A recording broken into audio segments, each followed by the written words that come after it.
Hey, it's me, MLB. Here is chapter 52 of Heard You Like Me, and this one is titled Shopping.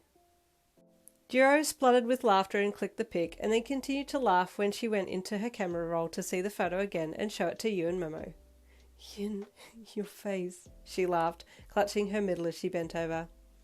Oh, Yin, but you look so lovely, Momo said sadly. You need to smile.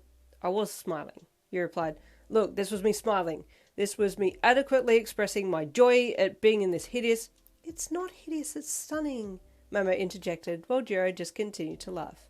Jirou's laugh was so contagious, though, that it rubbed off on you until you were laughing just as hard as she was. I just want to get out of this stupid thing, you finally laughed. You've both had your fun, now let me out. You simply must buy this, Momo said. Over my dead body. There is absolutely no way in the world that I'll be buying this dress. I don't even care if pigs fly. There is nothing in this world that could happen that could make me want to buy this dress, and that is final, you said with conviction. Both Jirou and Momo looked at each other.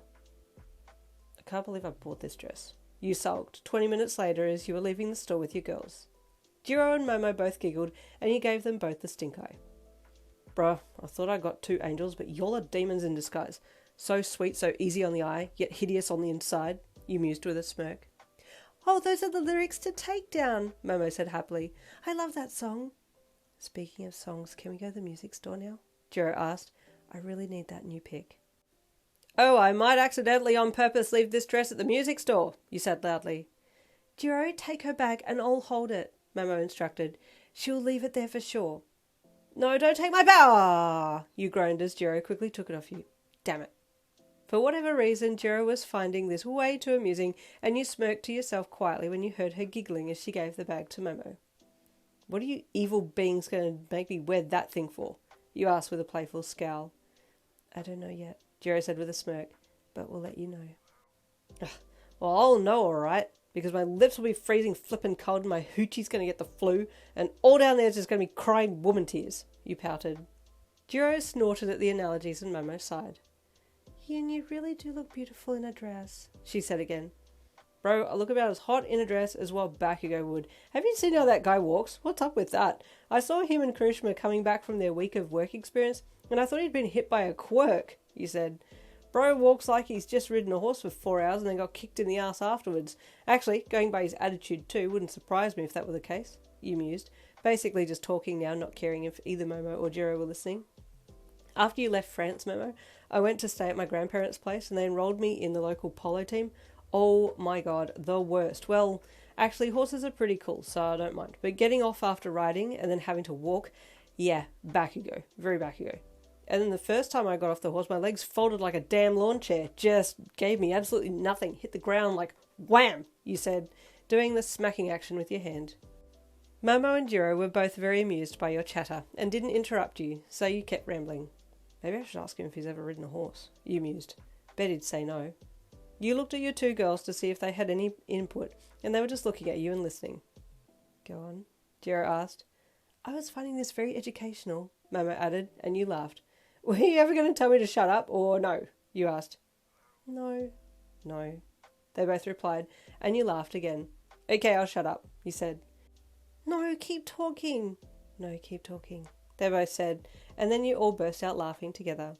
We're here anyway, you said, pointing to the music store ahead of you, and Jirou smiled. This is home, right? You asked her. Yeah, basically, she said with a smile. You opened the door to the shop and gestured for them to enter ahead of you, which they did. The music store was amazing, and you and Momo looked over the instruments while Jirou talked to the store manager and then picked out a pick that she liked, which you bought, and then you were all out the doors and headed back to the dorms.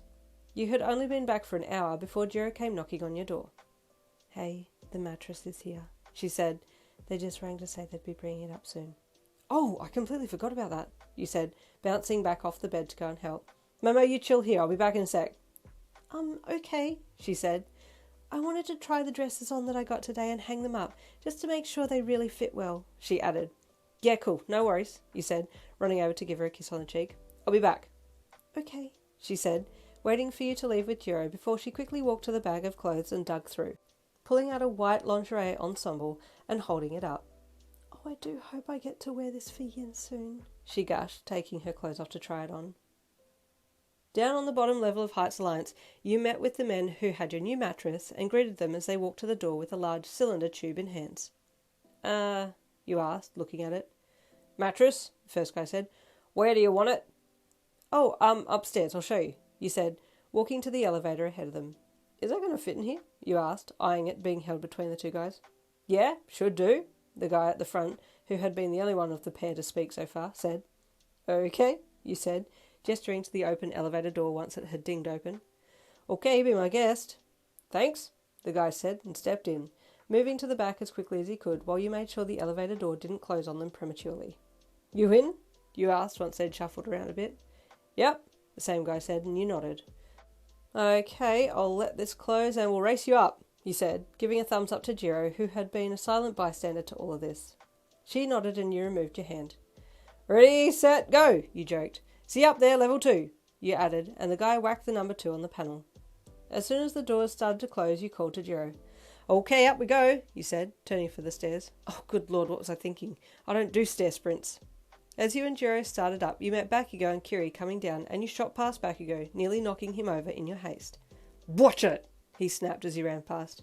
I'm catching your horse, you called back to him, which confused him but made Jirou laugh, and you smiled that you had made a little inside joke that had tickled her fancy.